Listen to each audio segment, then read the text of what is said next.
Oferecimento Café Silva, cada vez melhor. Oferecimento Clínica Belágio, atendimento com qualidade, ética e excelência, em Alpinópolis. Neuza, muito obrigada por ter aceito o nosso convite de vir aqui para falar sobre divórcio e pandemia, que é um assunto muito interessante, né, nessa época. E prazer em recebê-la aqui. Rani, eu que agradeço a oportunidade, o privilégio de estar conversando com você. Muito obrigada pelo convite, viu?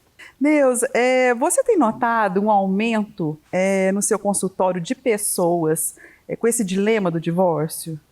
Sim, Rani, sim. Eu trabalho como psicóloga já há 29 anos e durante toda essa trajetória eu nunca percebi um aumento tão grande de procura de casais, como terapeuta de casais, eu tenho percebido um aumento muito grande, sabe? Não que as pessoas venham com essa decisão tão clara, mas assim, essa busca mesmo, essa procura por ajuda, né, por tentar entender o que está acontecendo, né, muito conflito, muita dor, né, que os casais têm passado. Então, assim, eu tenho percebido que tem aumentado muito o número. E quais você acha que são as principais razões apontadas pelos casais? Rania, eu vejo assim que um casal uma corta de um dia para o outro e fala, não quero mais, né? Não é assim que o processo acontece. Esse processo de desconexão, de distanciamento, ele vai acontecendo aos poucos. O casal, ele casa com aquela idealização, né, da princesa, do príncipe, né?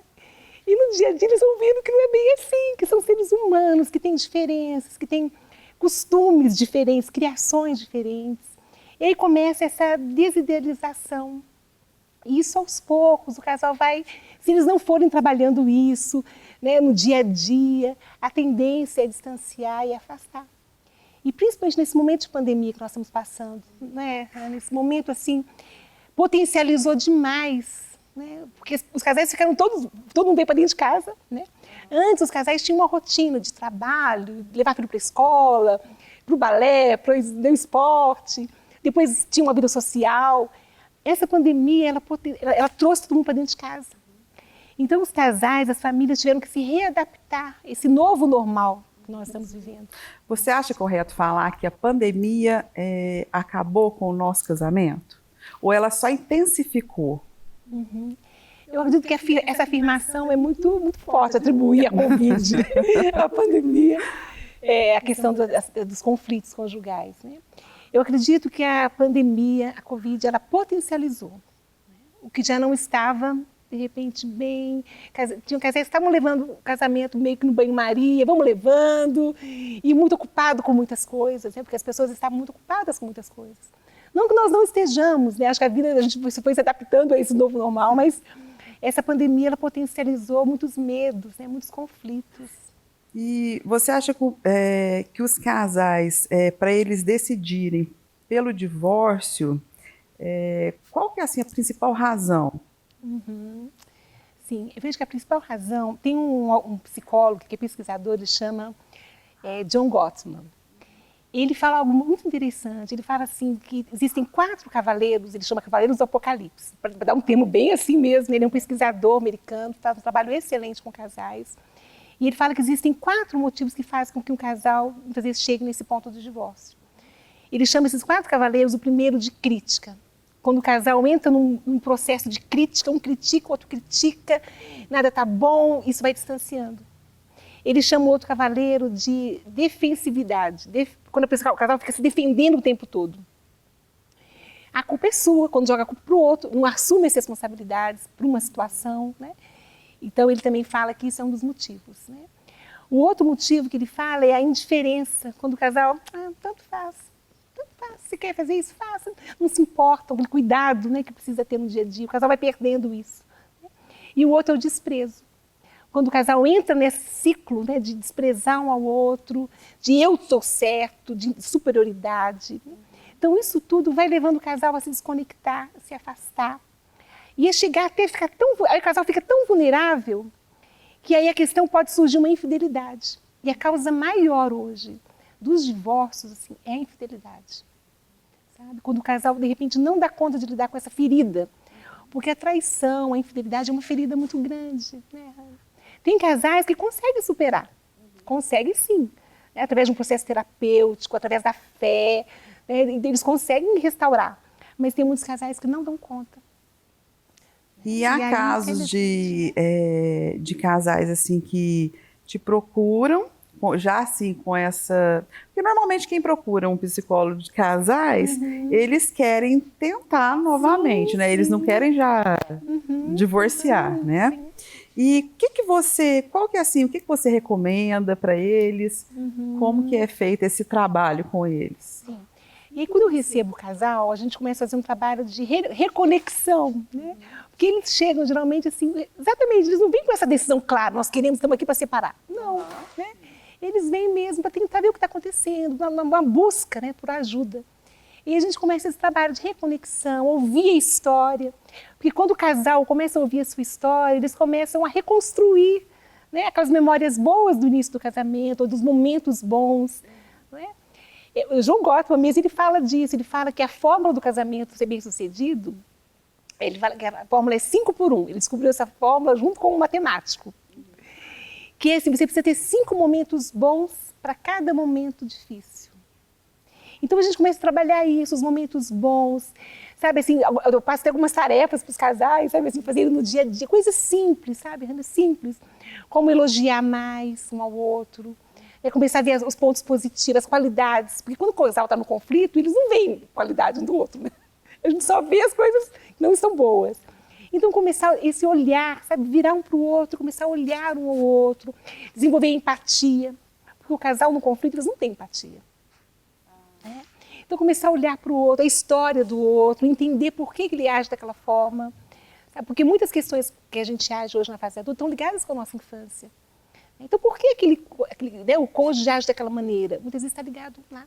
Então, às vezes, até no processo terapêutico, eu faço algumas sessões até individuais para entender mesmo a história de cada um e trazer isso, né, para o outro ouvir, né, e desenvolver essa empatia. Mas, assim, é raro, sabe? Quando o casal geralmente entra nesse processo, eles começam a se reconectar. Mas pode sim, acontece casos que o casal às vezes não dá conta, né? Deus, você acha que cuidar das crianças, né, que agora elas estão passando um bom tempo estudando em casa, né, acúmulo de tarefas domésticas também, isso aí intensificou a pressão do relacionamento? Sim, com certeza, com certeza. Porque os casais, as famílias estão tendo que se readaptar. Não é fácil, não é. Nós estamos vivendo, isso é real, não é? Ter que dividir o mesmo espaço com criança fazendo aula online, o marido, a esposa, cada um. Então, assim, pegou todos nós de surpresa essa pandemia, né? Nós não esperávamos, né? Ninguém esperava estar passando tudo isso, né? Então, assim, ter que se readaptar a esse novo modelo, esse novo sistema familiar, né, de divisão de tarefas, de atividades, com certeza isso intensificou os conflitos. Neuza, como que esses problemas no relacionamento refletem na vida conjugal? Então, Rani, o que acontece é o seguinte, essas mudanças novas, né, impostas para a família, ela faz com que o casal entre numa adrenalina muito grande, um estresse muito grande. E o estresse, ele tem uma função. O estresse, ele serve para nos deixar em alerta, né? Opa, tem uma ameaça aqui, um perigo, o que eu faço, né? E o nosso corpo manda mensagem para o cérebro para a gente ou fugir daquele problema, né? Ou atacar, ou ficar ali parado. Né? E o que tem acontecido nos relacionamentos familiares? Às vezes, diante de uma situação exatamente assim, às vezes um filho que precisa, naquele momento do computador, um exemplo, né? Muitas vezes o pai ou a mãe entra num modo, às vezes, de ataque, aí vem a crítica, não, estão do alto e gritando. E às vezes o outro cônjuge pode ficar quieto ou se desligar. Né? São todas reações que às vezes os casais têm diante de um conflito, diante de uma situação, às vezes pequena. Né? Por conta do quê? Do estresse que todos nós estamos vivendo. Então, assim, o estresse faz isso, ele provoca essas reações. E se o casal não parar e se acalmar, e tem uma outra resposta, isso afasta as pessoas. Porque imagina se um dos cônjuges entra a gente chama de modo, né, que é um modo, uma resposta, entra no modo de ataque e o outro também no modo de ataque. É onde acontecem até as violências domésticas, né? Ou se um entra no modo desligado, o outro também desliga. Tipo assim, deixa acontecer, deixa tudo, né? Ou se fogem daquela situação, tem casais que fogem, ficando muito tempo no celular. Tem cônjuges que fogem da situação, trabalhando demais, emendando um trabalho com o outro. Né? Às vezes são fugas. Então, o que é legal o casal perceber, né? Como tem sido também a resposta diante de situações estressoras. Que tá todo tempo nós temos, né? O tempo todo dentro de casa tem situações estressoras, né? Então, como que eu lido para não deixar com que essas situações me ativem, né? Me adrenalizem e vá para uma espiral, né, descendente, até virar mesmo, chegar a desgostar e perder o interesse. Aí entra naquele, né, nos cavaleiros, né, que desconectam. Então, assim, o resultado tem sido esse, né, esse estresse e a resposta como o casal tem enfrentado, respondido ao estresse, que não são boas, né, que não são boas. E nesse problema do divórcio, né, você acha também que os filhos, por exemplo, os pais, eles acabam também, alguns, culpando os filhos? Sim, infelizmente. Tem casos assim, né? Porque filhos, eles são uma bênção, né? Ah, eu tenho 2, inclusive sou casada há 32 anos. Então, além de terapeuta de casais, a gente sabe muito bem, né, o que é o convívio familiar, né? Filhos são bênçãos, mas o casal precisa ter essa maturidade, né, para definir bem os papéis. Se o casal está com alguma situação, algum problema, resolver entre eles, tomar cuidado para não envolver os filhos, né? Porque às vezes o casal, ainda mais estando todo mundo dentro de casa, né? Se adrenalizam e se escalam, e quando vê, estão discutindo perto das crianças, os filhos. Os filhos sofrendo, né? Eles acabam muitos entrando em depressão. Sim. Assim, eu acho assim, acaba colocando, os pais, um coloca o outro contra os filhos, né? Eu acho isso uma tristeza. É triste, porque os Isso filhos é muito começam a se sentir triste. responsáveis, né? Uhum. Responsáveis pela situação dos pais. E eles não são responsáveis. Eles são filhos, né? Os adultos é que são responsáveis pelos filhos. O que aumentou também muita depressão entre os jovens, Sim, né, Nilza? muita depressão, transtornos de ansiedade, tem aumentado muito, tá? Muito. Por conta também, claro, da pressão toda que a gente está passando, esses medos novos, né? Nós estamos enfrentando medos novos, né? E isso adrenaliza muito, causa muitas doenças mesmo mentais, né? Emocionais. Você acha que os casais que já eram fortes antes da pandemia, eles continuam fortes após a pandemia? Sim. Mais fortes ainda? Sim, sim. A pandemia também, Rani, ela trouxe esse efeito, né? Porque os casais que já estavam bem, claro que não existe casais perfeitos, né? São pessoas diferentes, têm suas lutas, a gente discorda mesmo, às vezes, de um ponto de vista um do outro. Mas esse convívio, né? Assim, quando o casal tem aquela fórmula, né? Quando ele tem uma base boa, 5 momentos bons para cada momento difícil, esse momento é um momento difícil, mas o casal vem nutrindo, né? Com afeto, com carinho, com atenção, um se importando com o outro, né? Com certeza, esses casais têm mais recursos internos, mais ferramentas para lidar no dia a dia com esse estresse todo, com essas mudanças todas, né? Então, com certeza, eu recebo casais também que falam, né, que vêm às vezes para a terapia, tentando ajustar mesmo esse novo modelo, né, esse novo molde que a gente está passando, mas eles falam que a pandemia tem sido bom, tem feito comida junto, né, tem aproveitado mais tempo para conversar, né? Então, quando o casal já tem uma bagagem boa. Uhum. Neuza, você escreveu um livro com o pastor Gilberto Furtado, né? Uhum. E eu gostaria, chama Triângulo de Papel, eu gostaria que você falasse um pouco sobre ele. Oh, Rani, esse livro foi um presente que Deus deu para nós, sabe? Porque assim, eu conto muitas experiências, inclusive dos meus casos, né, dos atendimentos. O Gilberto entra com uma parte mais teológica, mas assim, a gente fala de como as pessoas se relacionam. Numa ponta do triângulo como Salvador. E isso tem muito a ver com as mulheres, né? Que as mulheres querem resolver tudo, querem abraçar tudo, querem dar conta de tudo. Somos as salvadoras, né? Ai, meu Deus. Só que esse papel, esse lugar de ficar o tempo todo salvando, ele esgota, ele cansa, sobrecarrega. E aí a gente pode cair numa outra ponta do triângulo, que é a vítima. Quando a gente fala, meu Deus, eu não dou conta, só eu, ninguém me ajuda, né? E às vezes, numa mesma situação, a gente pode ir para uma outra ponta, que é do perseguidor. Que é quando a gente fica, tá vendo? É porque a culpa é sua, a culpa é de não sei quem, a culpa é das crianças, a culpa é do marido, a culpa da esposa. Né? E aí, esse casal, muitas vezes a família fica girando em torno.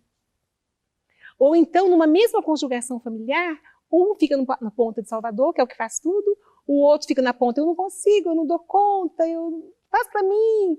E o outro fica na outra ponta. Tá vendo? A culpa é de você que faz tudo pro outro. A culpa é sua que deixa ele desse jeito. Aí entra a crítica, a cobrança. E esse triângulo não é bom, não é saudável. E a gente fala no livro de como sair, se entrar nesse triângulo, como sair. Né? Sendo mais assertivo, né? No caso do lugar do Salvador, né? Pensar se realmente aquela demanda é para a pessoa fazer mesmo, se pode ser para o outro. Né? Devolver para o outro, fazer também, envolver as pessoas da família. Né? O papel de vítima. Entender que pode sim, que dá conta, vamos lá, né? Sair desse lugar, que traz muitas perdas também. Quem fica só nesse lugar de não dar conta, até um caminho para a própria depressão é a vitimização. Né? E o perseguidor também respirar, né? Ter uma comunicação mais assertiva. O casal precisa trabalhar mais a linguagem do nós, né? E do eu. Eu me sinto assim quando você faz isso. Eu fiquei triste. As pessoas não estão acostumadas a falar muito de emoções, sabe? E às vezes a gente parte para um ataque, porque você fez isso, você não ajuda, você é o responsável. Né? Mas se a gente vai para o eu me sinto muito triste quando você fala assim, eu. Né? Fica uma comunicação mais assertiva, a gente acerta o problema, né? Não a pessoa. Então a gente fala muito disso assim, nesse triângulo, né? Nesse livro, e que ajuda muito os casais a se darem conta, a família se dar conta de muitas questões, né? Que são importantes. O que é um relacionamento disfuncional? É quando não funciona bem, assim, quando não está funcionando bem. Né? O que é um relacionamento que funciona bem? É quando cada um entende o seu papel, entende a sua função ali, quando o pai é pai, a mãe é mãe. É uma coisa tão... parece simples, né? Mas no dia a dia, quando os filhos têm cada um o seu lugar, entendem o seu papel, conseguem se relacionar de uma forma não agressiva, né, não violenta, conseguem expressar o que estão sentindo, né, sem alterar a voz, sem gritar. Porque às vezes quando o casal entra nesses modos, né, que eu falei do estresse, de ataque ou de indiferença, isso afasta, distancia, né, os filhos dos pais, o casal. Né. Eu gostaria que você deixasse uma mensagem, né, como psicóloga de casais, passasse uma mensagem para esses casais que estão na luta, né? Estão na luta.